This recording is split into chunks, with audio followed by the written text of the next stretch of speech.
Título: O Educador, Balanço e Perspectivas. O que impressiona em Binet é a singularidade de seu caminhar e, ao mesmo tempo, a heterodoxia de suas tomadas de posição em todos os campos, no da psicologia, a pesquisa de sua identidade entre a filosofia e a fisiologia, no da psicometria, mais ou menos prisioneira da tradição dos físicos, no da psicopedagogia, então em plena ebulição. Esta singularidade foi frequentemente mal recebida ou mal compreendida. Temos ainda hoje um exemplo ruidoso a respeito da educação das crianças com atraso.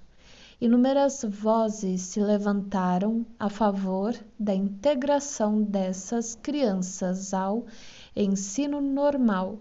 Binet, promotor do ensino especial, criador de classes de aperfeiçoamento, é fustigado como responsável por uma discriminação psicológica proveniente de uma ideologia de segregação, de exclusão, como ressaltou Guy Avanzini, mais refinado conhecedor dos trabalhos de Binet.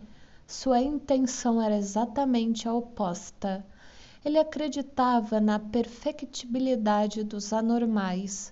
Ainda seria necessário verificá-lo. A classe de aperfeiçoamento foi concebida como uma estrutura de acolhida e preparo na medida do possível para a reintegração nas classes normais. O próprio Binet se encarregou de recrutar, por meio de seu teste, cerca de 50 crianças deficientes, de organizar a direção de seu ensino, de sua educação e de pesquisar também quais poderiam ser suas aptidões até então desconhecidas. Assim, ele constata que muitas entre elas mostraram ter uma habilidade, uma coordenação motora mais ou menos iguais àquelas das crianças de sua idade. Sob esse ponto de vista, não são débeis. Para elas, a oficina deve se tornar um local de instrução mais importante que a sala de aula, o que constitui uma aplicação original do método ativo. Para os outros, podemos esperar, seja com 1 ano ou 2 de atraso, o retorno na classe normal. É a perspectiva aberta por Binet, uma dualidade de soluções que conviria ser confirmada. Existe aqui uma característica constante do pensamento de Binet, que corresponde razoavelmente bem ao jogo combinado da censura e da inovação. Esta característica é ilustrada nas primeiras linhas do presente artigo, com que ele pensava das qualidades respectivas da antiga pedagogia e da nova. Característica ilustrada igualmente por sua preocupação de evitar a armadilha de uma palavra, de uma ideia, de uma prática muito fácil. Isso se aplica tanto às suas contribuições como às de outros.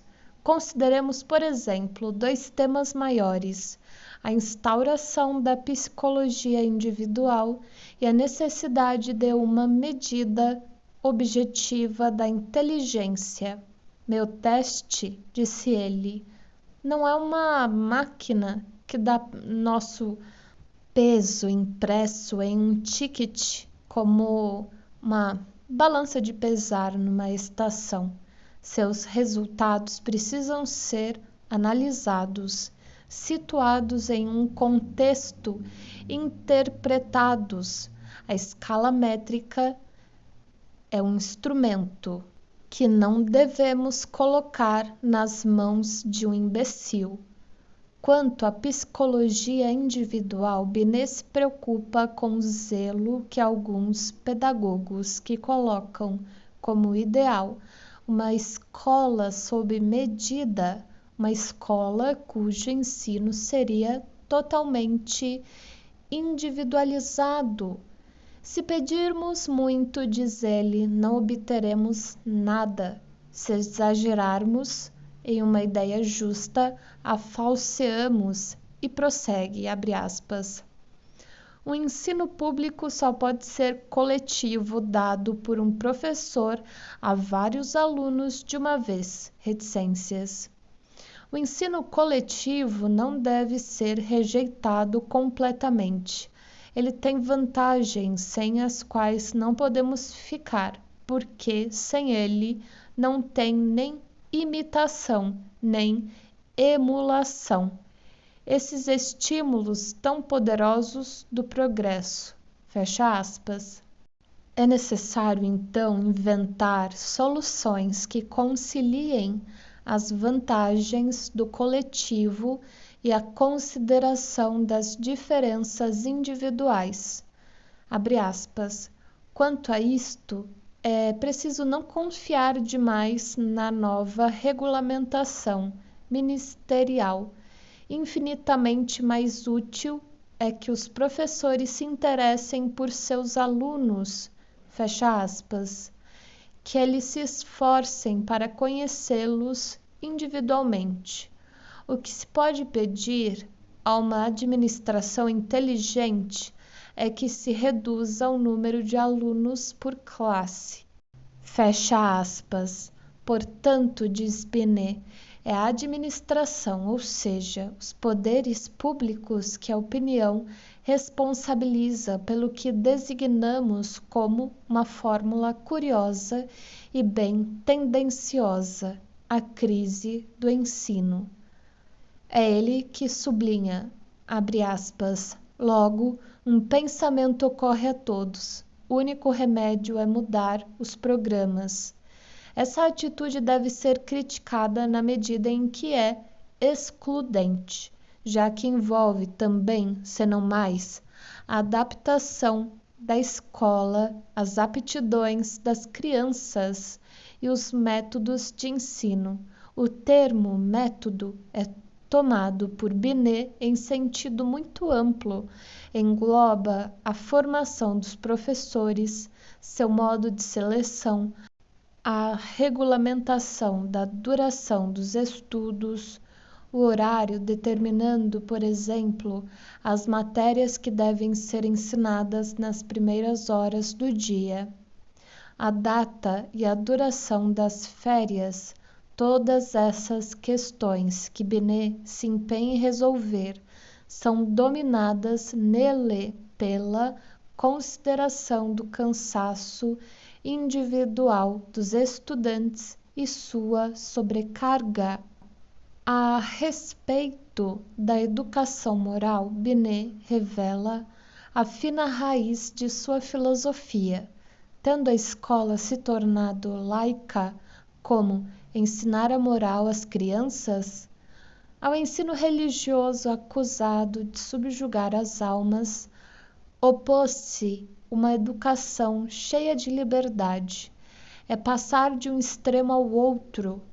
Falamos agora sem pensar, constata Binet, dos direitos da criança, dos direitos que sua consciência possui. E confundimos então os métodos de educação com sua própria finalidade. Abre aspas. O objetivo é libertar os homens, mas o método não pode consistir em tratar a criança como homem livre, nem recorrer à sua razão quando ele ainda está na idade em que não existe razão. Fecha aspas.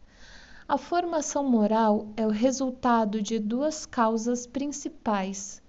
Abre aspas. Primeiro, o respeito que a criança tem por seus pais e por seus professores, fecha aspas, é o elemento de autoridade, a ideia de dever, de obrigação necessária a toda moral para que ela seja eficaz. Em seguida, os sentimentos de altruísmo, da bondade, o desinteresse, abre aspas, todos esses motivos calorosos e tenros que conduzem à entrega de si e dão à moralidade um coração, fecha aspas. É com essa lição aos educadores que encerra as ideias modernas sobre as crianças. Agora Binet nos aparece claramente. Não está mais perdido na sombra do Binet Simon.